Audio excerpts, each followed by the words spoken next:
الصوم لی، مالک کہتا ہے روزہ میرے لیے، اس کی جزا بھی میں نے دینی ہے۔ روزہ گناہوں کے خاتمے کا سبب بن جاتا ہے۔ رسول اللہ صلی اللہ علیہ وسلم فرماتے ہیں 5 نمازیں، جمعے کے بعد دوسرا جمعہ، رمضان کے بعد دوسرا رمضان، 5 نمازیں، جمعے کے بعد دوسرا جمعہ، رمضان کے بعد دوسرا رمضان، درمیان کے گناہوں کے لیے کفارہ بن جاتا ہے، بشرط کہ یہ آدمی اس دوران گناہ کبیرہ کا ارتکاب نہ کرے۔ صحیح مسلم میں یہ روایت ہے۔ یہ رمضان کے آپ نے روزے رکھے، اگلے رمضان تک صغیرہ جتنے آپ سے گناہ ہوئے آپ نے کبیرہ کا ارتکاب نہیں کیا، اگلا رمضان آ گیا اس کے روزے رکھے، اللہ اپنی رحمت سے اس پورے سال کے گناہوں کو معاف کر دیتا ہے۔ یہ مالک کی عطا ہے۔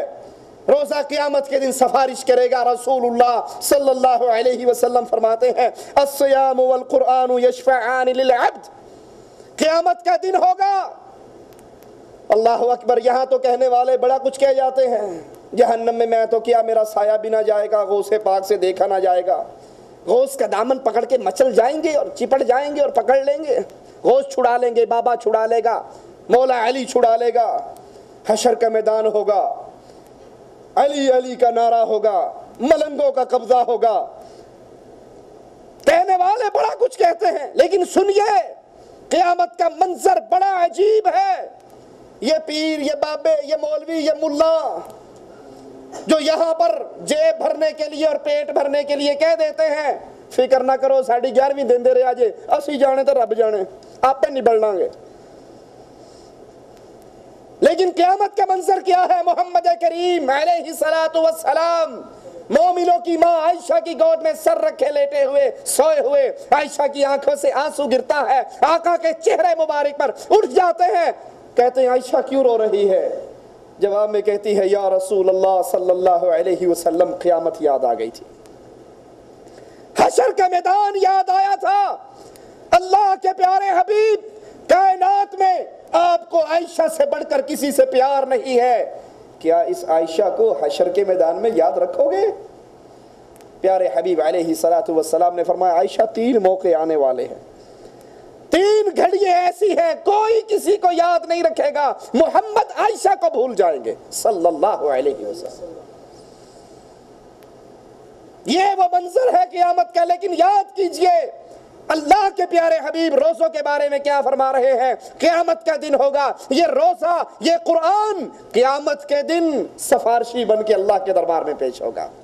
روزہ کہے گا اللہ کمرے میں کیلا ہوتا تھا، فریج میں پھل ہوتے تھے، کھانا موجود تھا، سب کچھ، لیکن اللہ میں اس کے اور اس کی تمناؤں کے درمیان میں رکاوٹ بنا رہا، اللہ اس نے میرا خیال رکھتے ہوئے کبھی تیری نافرمانی نہیں کی۔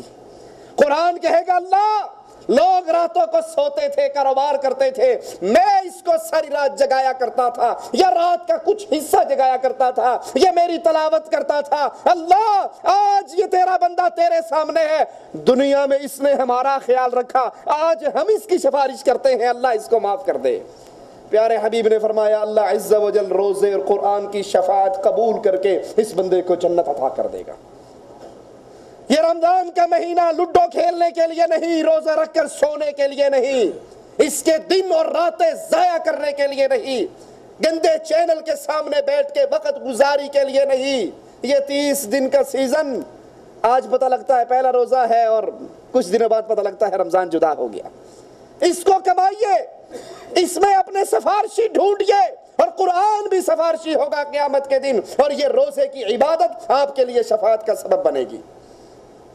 مسند احمد میں یہ روایت ہے، روزے دار افطار کے وقت پیارے حبیب علیہ السلام نے فرمایا، صحیح بخاری میں یہ حدیث ہے، روزے دار کے لیے 2 خوشی ہے، 2 خوشیاں ہیں، ایک جب افطاری کرتا ہے تب اس کو خوشی ملتی ہے، اور ایک جب قیامت کے دن اللہ سے ملاقات کرے گا اس وقت یہ عمل اس کے لیے خوشی کا سبب بن جائے گا۔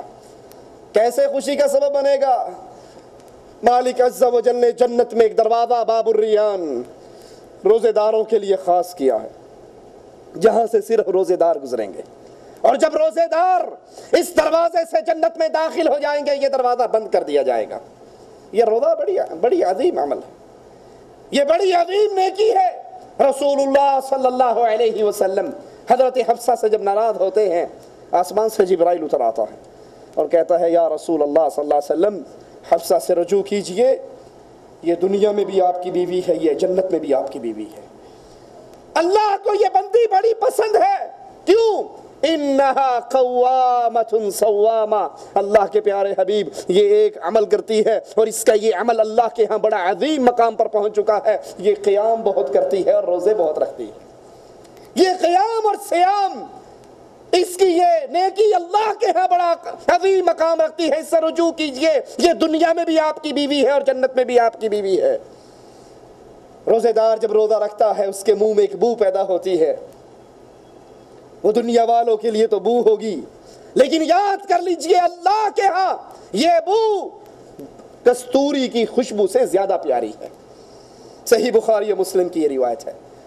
اور جو ایک دن اللہ عز و جل کے لیے ایک دن روزہ رکھتا ہے، ایک روزہ اللہ کے لیے رکھنا، مالک عز و جل اس کے چہرے کو 70 سال جہنم سے دور کر دیتے ہیں۔ ایک روزہ، اور یہ نفلی روزوں کا ذکر ہے۔ ایک روزہ رکھنے والا انسان جہنم سے اس کے چہرے کو 70 سال دور کر دیا جاتا ہے۔ اور جو رمضان کے روزے رکھ لے اور رمضان کے روزوں کے بعد پھر 6 روزے شوال کے بھی رکھ لے، رسول اللہ صلی اللہ علیہ وسلم فرماتے ہیں جس نے رمضان کے روزے رکھے 30 روزے یا 29 روزے اور پھر 6 روزے شوال کے رکھ لے، کتنے ہو گئے؟ 35 یا 36۔ جو 36 روزے رکھ لیتا ہے اللہ اس کو پورے سال کے روزوں کا اجر عطا کر دیتا ہے۔ یہ اللہ کی رحمت ہے، یہ اپنے اہل ایمان بندوں پر اللہ کی عطا کا ایک منظر ہے۔ اور جس نے روزے دار کو افطار کروایا، رسول اللہ صلی اللہ علیہ وسلم فرماتے ہیں، ترمذی میں یہ روایت موجود ہے، جب انسان مسلمان دوسرے مسلمان روزے دار کی افطاری کرواتا ہے، جتنا اللہ ثواب روزے دار کو دیتا ہے اتنا ہی اجر افطاری کروانے والے کو بھی دے دیتا ہے، اور روزہ رکھنے والے کے اجر میں کوئی کمی نہیں ہوتی۔ جتنا ثواب روزے دار کا اتنا ہی ثواب مالک عز و جل افطاری کروانے والے کو بھی دے دیتا ہے۔ ہر مہینے کے اندر کوشش کیجئے کم از کم 3 روزے رکھیں، تلاش کیجئے، یاد کیجئے، اپنی ڈائریوں میں روٹین بنائیے، عادت بنائیے۔ عرفہ کا دن آئے جب حاجی عرفات میں اکٹھے ہو اس دن کو روزہ رکھیے، عاشورہ کا روزہ رکھیے، اور جمعرات اور سوموار کا روزہ رکھیے۔ رسول اللہ صلی اللہ علیہ وسلم فرماتے ہیں اس دن اعمال اللہ کے دربار میں بلند ہوتے ہیں، اور میرا جی چاہتا ہے جب میرے اعمال اللہ کے دربار میں بلند ہو تو اس میں لکھا ہوا ہو تیرا بندہ آج روزے سے تھا۔ اللہ کے پیارے حبیب علیہ الصلوۃ والسلام نے فرمایا ہر مہینے میں 3 دن کے روزے، رمضان کے روزے اگلے رمضان تک اس کے لیے کفارہ بن جاتے ہیں۔ اور یہ ہمیشہ کا روزہ ہے، جو 3 دن روزے رکھے، رمضان کے روزے رکھے، یہ ایسے ہے جیسے ہمیشہ کا روزے دار ہے۔ اور جو عرفہ کا روزہ رکھ لیتا ہے، رسول اللہ صلی اللہ علیہ وسلم فرماتے ہیں مجھے امید ہے اس کے اللہ 2 سال کے گناہوں کو معاف کر دیتا ہے۔ اور جو عاشورہ کا روزہ رکھتے ہیں، اور یاد کر لیجئے عاشورہ کے روزے کا تعلق شہادت حسین سے نہیں ہے، کربلا کے قصے سے نہیں ہے، بلکہ یہ روزہ اسلام سے پہلے بھی معروف تھا۔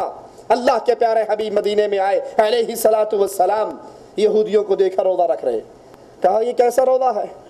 کہا یہ موسیٰ علیہ السلام کو نجات ملی تھی فرعون سے، فرعون غرق ہوا تھا، اس کی خوشی میں ہم یہ روزہ رکھتے ہیں۔ اللہ کے پیارے حبیب نے فرمایا موسیٰ تو ہمارا بھائی ہے، ہم زیادہ حق رکھتے ہیں کہ ہم یہ روزہ رکھیں، لیکن سنو یہودیوں کی مخالفت کرو، ایک دن زیادہ وہ 10 کا رکھتے ہیں، تم اس کے ساتھ 9 کو ملا لو تاکہ وہ عمل بھی ہو جائے اور یہودیوں کی مخالفت بھی ہو جائے۔